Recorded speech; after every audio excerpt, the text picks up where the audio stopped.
दोस्तों आज हमारा टॉपिक होगा लॉन्जाइनस। यहाँ पे हम लोग कुछ एमसीक्यूज करेंगे और specially on the Sublime. On the sublime is one of his famous work. तो इसके ऊपर आधारित कुछ एमसीक्यूज है जिसके ज़रिए हम उनके ऑन द सबलाइम जो वर्क है इसको अच्छे से समझेंगे और साथ ही साथ लॉन्जाइनस के बारे में भी जानकारी प्राप्त करेंगे। तो चलिए शुरू करते हैं इस वीडियो को देर न करते हुए। According to Longinus, which of the following is the most important source of the sublime described as the echo of a great soul? तो पूछा गया है the echo of the great soul, ये जो फ्रेज है ये वो किस तरह से इसे डिस्क्राइब करते हैं। ठीक है, तो ऑप्शंस देख लेते हैं। Option number A, vivid use of figures, grandeur of thought, strong and inspired emotion, dignified composition. तो इसमें से इसका सही जवाब है option number B. B is the right answer, grandeur of thought. तो इसके बारे में थोड़ा सा आपके साथ चर्चा कर लेते हैं। तो यहाँ पे देखिए दो शब्द हमें दिख रहे हैं, एक तो इको है और दूसरा आपका सोल।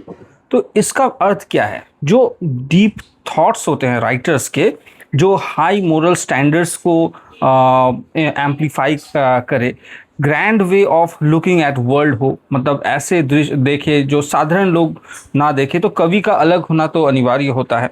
उसके बाद जो इको शब्द है इससे उनका अर्थ होता है कि जो ग्रेट लिटरेचर होता है वो एक रिफ्लेक्शन है of the writers inner greatness. ठीक है, तो राइटर के इनर ग्रेटनेस को जो दिखाता है वो इको होता है। जैसे हम लोग जानते हैं कि इको क्या है, किसी भी चीज़ की गूंज जो कहीं से टकरा के वापस आए, तो यहाँ पे अंदर से जो निकल के आ रहा है उसे कहा गया है।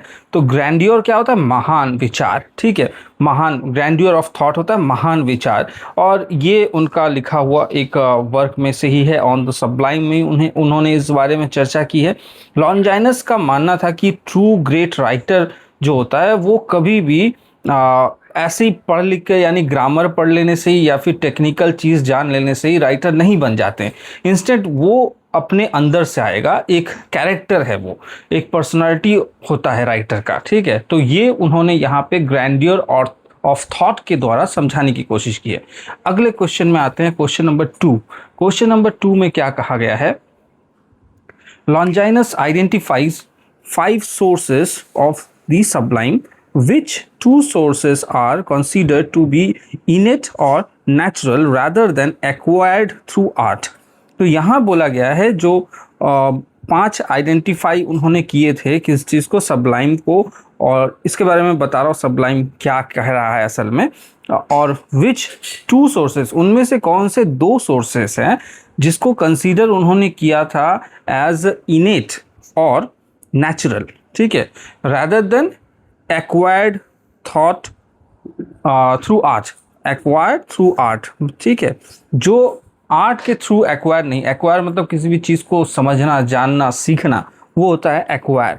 तो यहाँ पे ऑप्शंस आप देख रहे हैं। ऑप्शन नंबर ए है grandeur of thought and strong emotion. Option B है diction and noble phrasing. C है greatness of thought and use of metaphors. D है figure of speech and compositions. तो इसका सही आंसर भी आप लोगों ने अंदाज़ा लगाया होगा पिछले वाले से कि ग्रैंड्योर ऑफ थॉट के बारे में तो वो कह ही रहे हैं, साथ ही साथ स्ट्रॉन्ग इमोशन। ठीक है, grandeur of thought and strong emotion. इनेट मतलब आपको पता ही होगा, जो क्वालिटीज़ होते हैं, जो टैलेंट होते हैं। ठीक है, और जो एबिलिटी जो नेचुरली हमको मिल रही है वो हमारे अंदर पहले से ही रहता है। ठीक है, उसी को उन्होंने यहाँ समझाया है। अब बात करते हैं कि उन्होंने 5 प्रकार के, यहाँ पे 5 सोर्सेस ऑफ सबलाइम उन्होंने कहा था। ये 5 सोर्सेस क्या है? एक तो है कि भाई जो ग्रैंड्योर थॉट होता है वो तो है ही, उसके बाद उनका स्ट्रॉन्ग एंड इंस्पायर्ड इमोशन है। ठीक है, उसके बाद है 3 नंबर में है एप्रोप्रिएट यूज ऑफ फिगर। चौथे नंबर में है नोबल डिक्शन। और 5वें नंबर है डिग्निफाइड एंड हारमोनियस अरेंजमेंट्स। ठीक है, इन सब को मिला के उन्होंने 5 सोर्सेस ऑफ सबलाइम को कहा था। तो ये पांचों को यहाँ पे मैंने लिख भी दिया है कि उनकी भाषा में उन्होंने क्या कहा था। पहला नंबर है नॉइसिस, इसका मतलब क्या होता है? ग्रैंड्योर थॉट्स होता है। उसके बाद जो पैथोस है, इसको स्ट्रॉन्ग इमोशन या फिर पैथोस कहा जाता है। तीसरे नंबर में जो एप्रोप्रिएट यूज़ ऑफ फिगर्स है, इसको स्कीमेटा कहा गया। और चौथे नंबर में है नोटेबल डिक्शन को फेजिस कहा गया। सिंथेसिस जो होता है वो डिग्निफाइड एंड हारमोनियस अरेंजमेंट को कहा गया। तो ये सब आपको याद कर लेना होगा। ये कभी कभी इसी टर्म में पूछा जाता है, जैसे हम लोग एरिस्टोटल में भी पढ़ते हैं उसी प्रकार, जैसे कैथारसिस हो गया, एमर्शिया हो गया, वो जो टेक्निकल जो नाम उन्होंने दिए थे वो इस तरह के नाम लॉन्जाइनस ने भी ऑन द सबलाइम में उल्लेख किए थे। तीसरे क्वेश्चन में आते हैं। पूछा गया है which Greek poet does Longinus praise for the sublime effect created by the skillful section and integration of agonizing details in an ode. Agonizing का अर्थ होता है जैसे कि कोई भी कॉज ऑफ पेन हो, वो चाहे मेंटल हो सकता है जिससे आपको सफरिंग हो या कोई परेशानी हो, तो वो एगोनाइजिंग कहलाता है। तो पूछा गया है कि किस राइटर को यानी किस पोएट को, ग्रीक कौन से पोएट थे जिसको लॉन्जाइनस प्रेज कर रहे हैं for sublime effect created by skillful section and integration of agonizing detail in an ode. तो उनके ओड में जिसके बारे में कहा जा रहा है, उनके ओड में उन्हें वो दर्द दिखता था, वो झलक दिखती थी। ज़्यादातर जैसे हम लोग जानते हैं कि ओड्स में हम लोग किसी एक प्रकार के चीज़ को लेके डिस्कस करते हैं और उसके ज़्यादातर मेलनकोलिक टोन देखा जाता है ओड्स में। तो वो राइटर कौन है? तो Pindar option A, Homer, Sophocles या फिर सैफो। तो इसका सही जवाब है दोस्तों सैफो। सैफो इज़ द राइट आंसर। सैफो एक फीमेल राइटर थी। वो एक ग्रीक लिरिक पोएट थी फ्रॉम आइलैंड ऑफ लेस्बोस। ठीक है, लेस्बोस।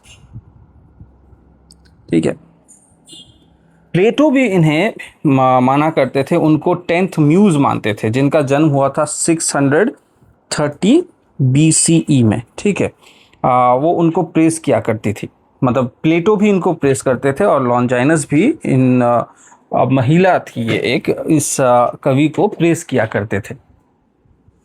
तो यहाँ पे देखिए पिंडार का नाम आ रहा है। पिंडार भी एक एंशिएंट ग्रीक पोएट थे जो थेस्बिस से बिलोंग करते थे। Thebes, not Thesbis, Thebes. ठीक है, ये लेस्बोन से। होमर तो महान राइटर है, आप जानती हैं, जिन्होंने इलियड और ओडिसी जैसे एपिक्स वर्क लिखे थे। ये भी ग्रीस से ही बिलोंग करते हैं। और नेक्स्ट आपको यहाँ सोफोक्लिस का नाम दिख रहा होगा। सोफोक्लिस तो फेमस है फॉर, जैसे कि एडिपस रेक्स हो गया, Oedipus at Colonus, Antigone, Ajax, Electra, women of Trachis. इनके 120 वर्क उन्होंने लिखे थे, मगर अभी फ़िलहाल हमको उसमें से सिर्फ 7 वर्क ही प्राप्त होते हैं। ठीक है, इन 7 वर्क को जान लीजिएगा तो बेहतर होगा। आगे बढ़ते हैं, नेक्स्ट क्वेश्चन में आते हैं। अगला चौथा क्वेश्चन देख लेते हैं। चौथे क्वेश्चन में पूछा गया है कि which rhetorical figure does Longinus describe as a departure from the regular sequence of thought that create an impression of spontaneous emotion. तो यहाँ पे क्या पूछा जा रहा है कि वो कौन से ऐसे रेथोरिकल डिवाइस, जैसे यहाँ पे आपको चारों रेथोरिकल डिवाइसेस दिख रहे होंगे, उनमें से कौन सा डिवाइस है उसको उन्होंने डिस्क्राइब किया, जैसे कि departure from the regular sequence of thought, normal thought से ये थोड़ा अलग जाएगा, that create an impression of spontaneous emotion, लगातार बहने वाला एक इमोशन जिसपे हमें दिखे। तो यहाँ पे ऑप्शंस जो आपको सब दिख रहे हैं तो उनके बारे में आपको पता ही होगा। और इसका आंसर क्या है? आंसर है इसका option number B, hyperbaton. Hyperbaton is the right answer. ये क्या होता है? Logical flow of a sentence को कहा जाता है हाइपरबैटन। जहाँ भी आपको दिखे, जैसे कि the forest dark and deep. ठीक है, या फिर इसको ऐसे भी कहा जा सकता था कि the dark and deep forest, मगर इसको एक अलग फ्लो में कहा गया। ठीक है, घुमा के कहीं ना कहीं कहा जा रहा है, जैसे कि सब्जेक्ट वर्ब ऑब्जेक्ट होता है, सब्जेक्ट वर्ब ऑब्जेक्ट होता है, उसको बदल के ऑब्जेक्ट वर्ब सब्जेक्ट कर देना। ठीक है, जैसे मैंने बोला the forest dark and deep, ऐसा तो सेंटेंस जनरली होता नहीं, होता है the dark and deep forest, ऐसे बोला जाता है। तो बाकी को भी जान लेते हैं। तो हाइपरबैटन समझ गए कि जहाँ पे आपको सही सीक्वेंस में नहीं दिख रहा है चीज़, थोड़ा अलग तरीके से जब कवि यूज़ करते हैं उसे हाइपरबैटन कहा जाता है। तो इसके साथ साथ पेरीफ्रेसिस को भी जान लेते हैं। पेरीफ्रेसिस क्या होता है कि टॉकिंग अराउंड जिसे कहा जाता है, सीधे सीधे तौर पे ना बोल के कि कोई किसी की मृत्यु हो गई है तो हम लोग कहते हैं कि पास्ट अवे। ठीक है, जैसे कि एक सेंटेंस, एक फ्रेज है, the well road. Well road मतलब वेल क्या होता है, एक मछली है। वेल रोड का अर्थ होता है सी, डायरेक्टली समंदर ना कह के, या ब्रिंगर ऑफ द लाइट जिसको सन कहा जाता है। तो इस तरह के जो सेंटेंसेस होते हैं उसे हम लोग क्या कहते हैं, पेरीफ्रेसिस। एसिंडेटन, एसिंडेटन का अर्थ क्या होता है, एसिंडेटन होता है जिसमें हम लोग जो बट हो या फिर और हो, इस तरह की चीज़ों को इस्तेमाल ना करें। जैसे कि दो सेंटेंस को अगर हम दो अलग चीज़ों को जब हम जोड़ते हैं तो वहाँ पे हम लोग और लगाते हैं, जैसे कि और लगाया या फिर हमने एंड लिखा, ऐसे ना लिख के हम वहाँ पे बिना कुछ लिखे डायरेक्ट बातों को बोले। जैसे सिंपल एग्जांपल के थ्रू समझिए, विनी, वीडी, फिर वीसी, ये क्या है, ये जूलियस सीजर पे आपको दिखेगा। उनका कहा गया कथन था जिसपे वो कह रहे हैं आई came, I saw, I conquer. ठीक है, तो वहाँ पे I came and then I saw and then conquer, ऐसा उन्होंने नहीं कहा, डायरेक्ट कहा I came, I saw, I conquer, veni, vidi, vici. ठीक है, या फिर एक और एग्जाम्पल है जैसे government of the people, by the people, for the people, ये किसने कहा था, अब्राहम लिंकन ने कहा था। ठीक है, अब आते हैं एनाफोरा। एनाफोरा का अर्थ क्या है, इसे जानते हैं। एनाफोरा का अर्थ होता है, जैसे कि मैं एक सेंटेंस कह रहा हूँ, we shall fight on the beaches, we shall fight on the land ground, we shall fight in the fields and in the street, we shall fight in the hills, we shall never surrender. तो ये जो एक sentence आपने सुना, ये anaphora का एक example है। इस पे आप क्या देख रहे हैं कि लगातार we shall, we shall, we shall को रिपीटेडली बोला जा रहा है। तो जब भी कोई जैसे कि हम लोग जानते हैं कि एलिट्रेशन सामने के साउंड को चेंज होने से होता है। जैसे कि आपने चंदू के चाचा में बार बार सी सी आपको दिख रहा होगा, चंदू के चाचा ने चंदू के चाची को चांदनी चौक पे चांदनी रातों पे चांदी के चम्मच से चटनी चटाई, या फिर खड़क सिंह के खड़कने से खड़कती है खिड़कियाँ, वो वाला जो है। तो उसमें हम लोग क्या देख रहे हैं कि एलिट्रेशन चल रहा है। बट यहाँ पे जो है वो एलिट्रेशन की तरह ही समझिए, बट यहाँ पे एक फ्रेज रिपीट हो रहा है, not the single vowel sound. ठीक है, एलिट्रेशन में वोवल साउंड का रिपीट होना ज़रूरी है। हालांकि सी मैंने गलत बोला, सी तो वोवल साउंड नहीं है, कॉन्सोनेंट साउंड है। तो जब वोवल साउंड रिपीट होता है तब हम उसे कहते हैं कि क्या कहते हैं उसको, हम एलिट्रेशन कहते हैं। हाँ, और जब कोई फ्रेज रिपीट हो रहा है, we shall fight on the beaches, we shall fight on the landing ground, we shall fight in the fields, तो यहाँ पे we shall, we shall, we shall बहुत बार आ रहा है। तो इस टाइप के सेंटेंसेस को एनाफोरा कहा जाता है। अभी चलिए आगे बढ़ते हैं, नेक्स्ट क्वेश्चन में आते हैं। तो क्वेश्चन नंबर 5 में क्या पूछा गया, what is the primary difference Longinus identify between the sublime and amplification. तो यहाँ पे आपको सारे ऑप्शंस दिख रहे हैं, चलिए पढ़ देते हैं। Sublimity is only for poetry while amplification is for prose, यानी सब्लिमिटी पोएट्री के लिए यूज होता है और amplification for the pros.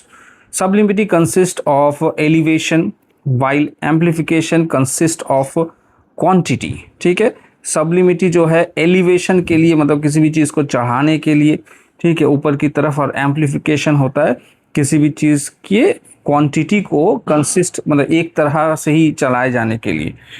Next option है, ऑप्शन नंबर सी में क्या पूछा गया है, बोला गया है amplification is innate while the sublime is technical. D option है there is no difference, they are synonymous, मतलब दोनों में कोई डिफरेंस ही नहीं है, दोनों एक ही है। मगर नहीं, इसका सही ऑप्शन है ऑप्शन नंबर बी कि sublimity consist of elevation while amplification consist of quantity.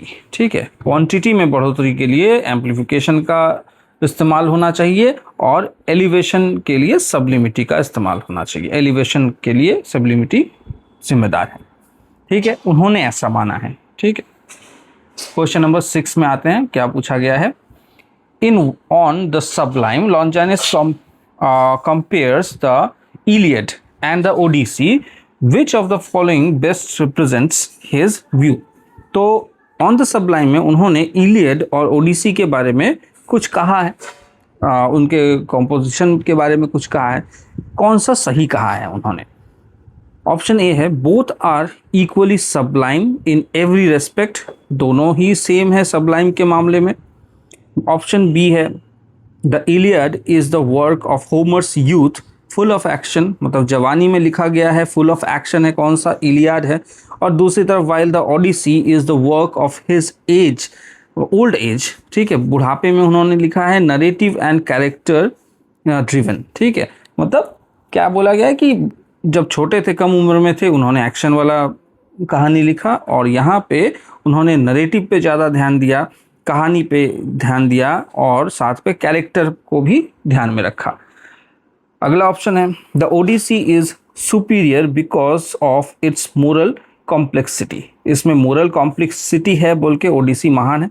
दूसरा लास्ट ऑप्शन है the Iliad is flawed because of its excessive violence, ये यहाँ पे एक्सेसिव वायलेंस की बात कर रहे हैं, तो एक्सेसिव वायलेंस की बात कर रहे हैं, तो क्या कह रहे हैं कि एक्सेसिव वायलेंस की वजह से इसमें फ्लॉड देखा गया, मतलब किसी भी चीज़ में जब परफेक्शन ना हो उसे कहा जाता है, मतलब वो परफेक्ट नहीं कह रहे। तो सही आंसर क्या है? सही आंसर है option number B, the Iliad is the work of Homer's youth full of action while the Odyssey is work of his old age, narrative and character driven, ठीक है। तो ये बात उन्होंने कही थी। तो इलियड के बारे में आपको तो पता ही होगा।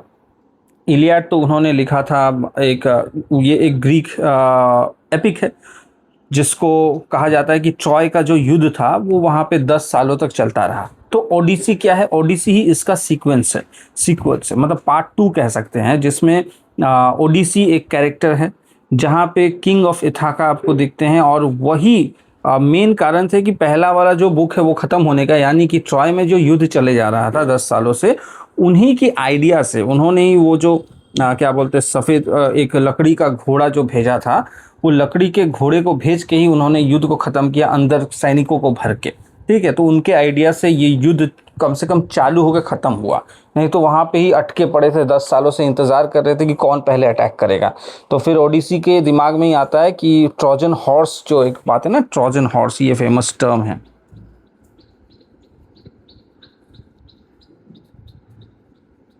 ट्रोजन हॉर्स, ये जो कंसेप्ट है, ये वो वहाँ पे हम देखते हैं इनके द्वारा वो फॉर्मुलेट होता है।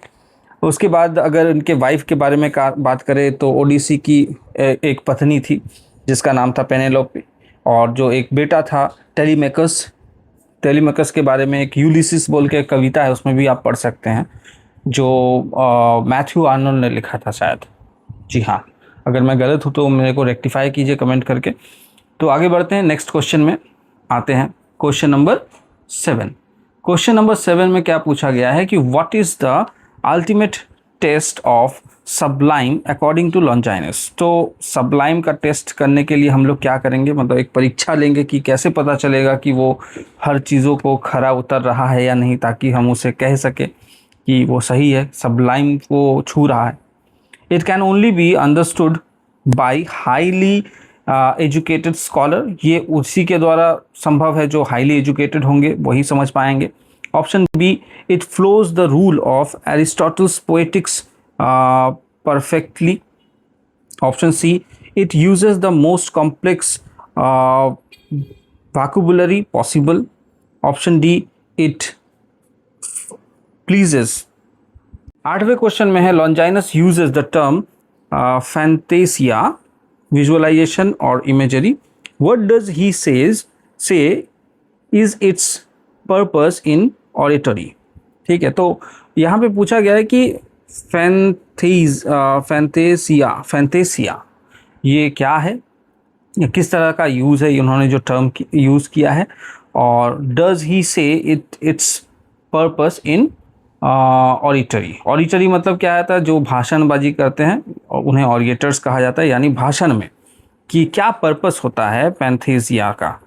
ठीक है, phantasia. Option A, a distract to audience from a weak case, किसी एक वीक केस से ऑडियंस को डिस्ट्रैक्ट करने के लिए। Option B, to simplify complex philosophical idea, किसी भी फिलोसॉफिकल आइडिया को सिंप्लीफाई करने के लिए जो कॉम्प्लेक्स हो। Option C, to prove a logical argument through evidence, evidence के द्वारा लॉजिकल आर्ग्यूमेंट रखा जाए। Option D, to enthral, option D, to enthral और move the audience through vividness. ठीक है, एंथ्रल जैसे कि जो हमारे जो स्लेव्स एनस्लेव कर लेना किसी को, ठीक है, वो कहा गया है। तो ऑप्शन नंबर डी ही इसका सही जवाब है। Option number D is the right answer, to enthral और move the audience through vividness. Vividness क्या होता है? कोई भी चीज़ को ज़्यादा बड़े तरीके से, कलरफुल तरीके से सामने रखना ताकि लोग उसे अच्छे से समझ पाए, देख पाए। ठीक है, उसे विविडनेस कहा जाता है। आगे बढ़ते हैं, क्वेश्चन नंबर 9 में क्या पूछा गया देखते हैं। To whom is the treatise on the sublime address. तो ये जो ऑन द सबलाइम है, ये किसको एड्रेस किया गया था, मतलब किसके लिए उन्होंने लिखा था? तो आपके पास ऑप्शन है अगस्टस सीजर, एरिस्टोटल, टेरेंटियनस एंड सिसिलियस कैलेक्टिक। तो ये 4 ऑप्शन है आपके पास। तो उन्होंने किसको एड्रेस किया था ये वर्क? ये बड़ा ही इंपॉर्टेंट क्वेश्चन है। ये सही जवाब है इसका टेरेंटियनस, ये इसका सही जवाब है। इसको उन्होंने एड्रेस किया था सबलाइम को। ठीक है, क्वेश्चन नंबर 10 में आते हैं। 10 में क्या पूछा गया है? What does Longinus conclude is the cause of the decline of genius और the decay of eloquence in his age. तो उनके एज में उन्होंने कौन से चीज़ को कंक्लूड करते हुए कहा था कि ये एक राइटर के डिक्लाइन का या फिर एक जीनियस के डिक्लाइन का कारण बन सकता है? Decline of genius. ठीक है, तो ऑप्शंस है moral corruption and the love of wealth and pleasure.